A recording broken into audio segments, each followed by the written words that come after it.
سود کیا ہوتا ہے؟ آپ حضرات کو معلوم ہے، لیکن اس کی ایک انتہائی مختصر جامع معنی فقہی تعریف کیا ہوتا ہے؟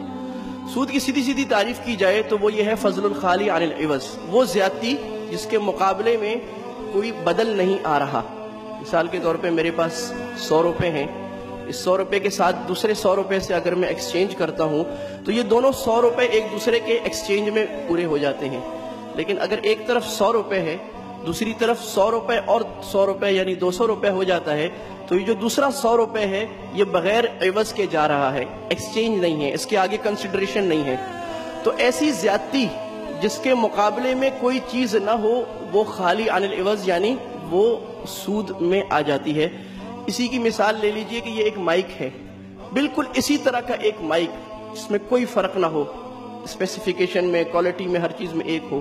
ان دونوں مائک کو اگر بیچا جائے گا تو وہ دونوں صحیح ہوں گے، لیکن اگر ایک مائک 1000 کا بیچا جائے، اس کے مقابلے میں دوسرا مائک اس کے بدلے میں 2000 کا دیا جائے، تو یہ ایک ایسی زیادتی ہے جس کے بدل میں کوئی چیز نہیں آ رہی، اس کے اگینسٹ آپ کیا چیز دے رہے ہیں۔ ایک اور تعریف جو حدیث میں بھی ہے اور فقہاء نے اس کو لیا ہے کہ کل قرض جر نفعا، ہر ایسا وہ قرض جس کے مقابلے میں نفع لیا جائے، قرض دے کر نفع لیا جائے، وہ سود ٹھہر جاتا ہے۔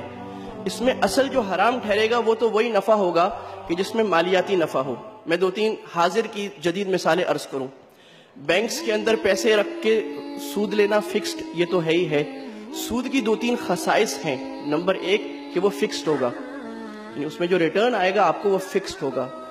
نمبر 2 اس میں رسک نہیں ہوگا، یعنی دنیا کی معیشت اوپر سے نیچے ہو جائے، جس نے پیسہ ڈپوزٹ کرایا ہے اس کو ریٹرن 12%، 10% اتنا ہی ملے گا۔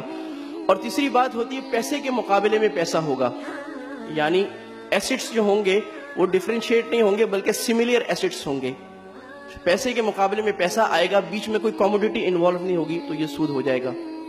ایک مثال کے طور پر میرے پاس کریڈٹ کارڈ ہے، کریڈٹ کارڈ میں نے چارج کیا، میرے پاس بل آیا 1 لاکھ روپے کا، اس کو میں نے ڈیفر کر دیا، پے نہیں کیا، تو مجھے سود لگ جائے گا 1,05,000 روپے۔ یہ کیوں مل رہا ہے؟ کل قرض جر نفعا، میں نے ایک قرض لیا اور اس قرض کی وجہ سے مجھے کسی اور کو کوئی اضافی نفع دینا پڑ رہا ہے، یہ بھی ربا ہو جائے گا۔